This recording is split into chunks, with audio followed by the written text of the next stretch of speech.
Halo semuanya, kali ini kita akan membahas tentang limit fungsi dan kekontinuan fungsi. Pertama, perkenalkan nama saya Zabes Richard Malau dengan NIM 2082018, jurusan Sistem Informasi dari Universitas Advent Indonesia. Kita akan belajar tentang limit fungsi dan kekontinuan fungsi. Pertama, kita harus tahu dulu latar belakang dari limit fungsi atau fungsi itu sendiri. Kalkulus atau dalam bahasa Latin yang artinya batu kecil untuk menghitung adalah cabang ilmu matematika yang mencakup limit, turunan, integral, dan direktur terhingga. Kalkulus adalah ilmu mengenai perubahan, sebagaimana geometri adalah ilmu mengenai bentuk dan aljabar adalah ilmu mengenai pengerjaan untuk memecahkan persamaan serta aplikasinya. Jadi ini adalah kalkulus itu kayak semacam ilmu matematika untuk memecahkan persamaan seperti limit, turunan, integral, deret, serta mengaplikasikannya dalam kehidupan. Kalkulus memiliki aplikasi yang luas dalam bidang-bidang sains, ekonomi, dan teknik, serta dapat memecahkan berbagai masalah yang tidak dapat dipecahkan dengan aljabar elementer. Kalkulus memiliki dua cabang utama. Yang pertama adalah kalkulus diferensial dan kalkulus yang kedua adalah kalkulus integral, yang saling berhubungan melalui teorema dasar kalkulus. Pelajaran kalkulus adalah pintu gerbang menuju pelajaran matematika lainnya yang lebih tinggi. Jadi kayak kalkulus ini adalah semacam awal dalam pelajaran matematika untuk mempelajari matematika lanjutan ke depannya. Yang khusus mempelajari limit dan kekontinuan, yang secara umum dinamakan analisis matematika. Jadi itu adalah latar belakang limit yang termasuk ke dalam ilmu matematika kalkulus. Kita lanjut. Yang pertama adalah limit dan kekontinuan. Limit fungsi, pengertian dan notasi dari limit suatu fungsi.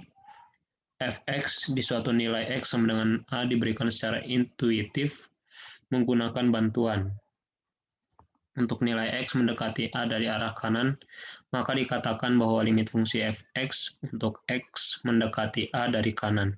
Jadi x ke kanan pangkat plus sama dengan L dan dinotasikan limit fx sama dengan L. X sama dengan x mendekati A pangkat positif. Bila nilai fungsi x mendekati k untuk nilai x mendekati A, maka dari arah kiri, maka dikatakan bahwa limit fungsi x, fx untuk x mendekati A dari arah kiri.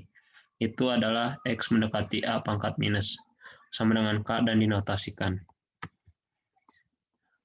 Dinotasikan sebagai limit fx sama dengan k, x mendekati A dalam kurung pangkat minus. Kesimpulan yang dapat diambil dari penjelasan tentang limit di atas adalah nilai limit sebuah fungsi di suatu titik bisa ada dan bisa tidak ada. Bila limit sebuah fungsi ada, maka ada dua kemungkinan, yaitu nilai limit sama dengan nilai fungsi. Jadi kalau nilai limit ini bisa ada atau tidak ada sesuai dengan kondisi, dan kemungkinan nilai limit itu sama dengan nilai fungsi.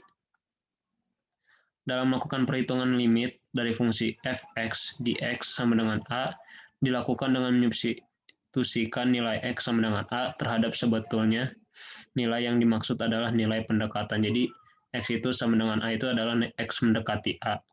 Untuk lebih jelasnya seperti itu. Yang kedua adalah kekontinuan fungsi. Pada pembahasan limit fungsi diketahui bahwa limit fungsi di suatu titik kadang kala sama dengan nilai fungsi di titik tersebut. Grafik fungsi yang demikian dinamakan grafik fungsi kontinu. Pengertian formal dari fungsi kontinu diberikan berikut. Definisi fungsi kontinu pertama itu adalah ada fungsi fx dikatakan kontinu pada suatu titik x sama dengan a atau x mendekati a bila nilai limit fx pada x mendekati a sama dengan nilai fungsi di x sama dengan a atau f sama dengan a. Secara lebih jelas, fx dikatakan kontinu di x mendekati a bila berlaku X sama dengan A ini sama saja tadi kayak yang dibilang itu X mendekati A. Jadi mungkin akan lebih gampang bilangnya X mendekati A. X A terdefinisi atau FA elemen R. Limit Fx ada, yakni limit Fx sama dengan limit Fx. Jadi mendekati sama limit Fx ini sendiri. X mendekati A, itu ada dua, X mendekati A pangkat plus dan X mendekati A pangkat minus. Limit Fx sama dengan limit Fx sama dengan F A. Jadi mendekati limit Fx mendekati Fa. X sama dengan A.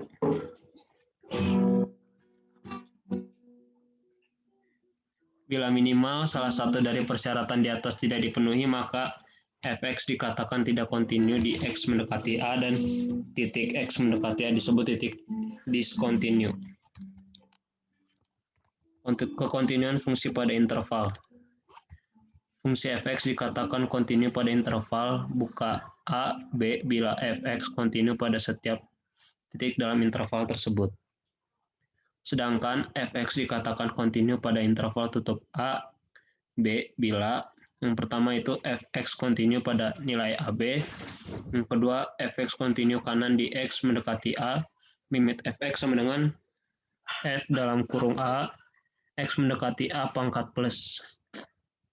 Fx kontinu di kiri di X sama dengan B, limit Fx sama dengan Fb, X mendekati B pangkat minus.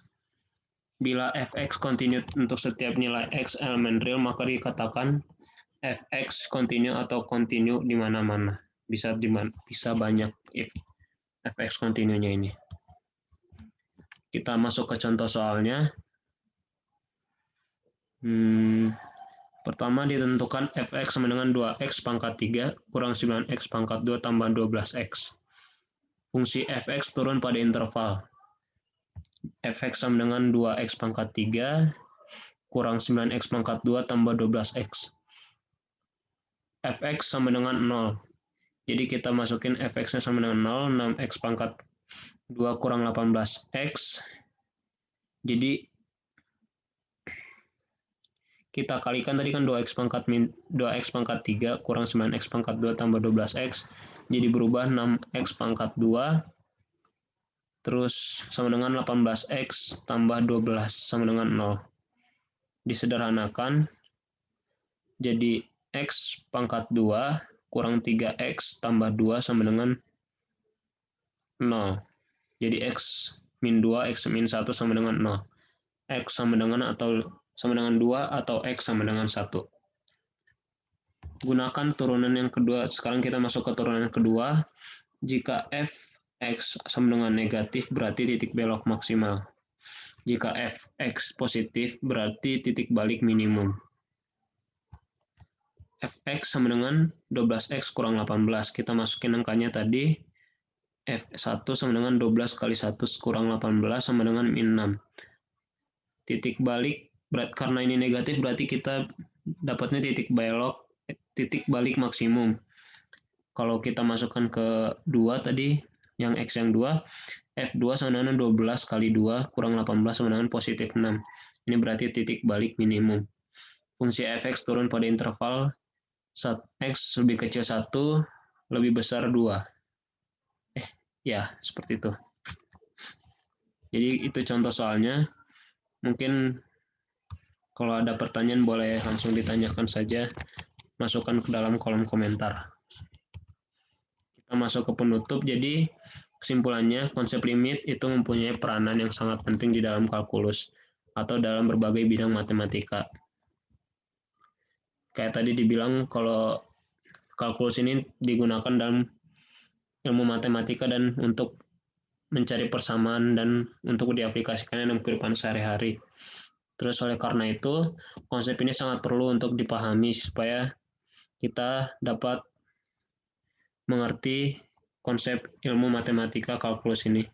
Meskipun pada awalnya konsep limit sukar untuk dipahami, tetapi dengan sedikit bantuan secara numeris, kemudian konsep ini bisa dimengerti dengan mudah. Dan kenyataannya setelah dipraktekkan, masalah hitung limit relatif lebih mudah. Mengingat hal itu, maka pada bagian pertama bab ini, limit diterangkan secara intuitif atau numeris. Kemudian pada bagian selanjutnya dikembangkan teknik penghitungan limit. Oke, terima kasih.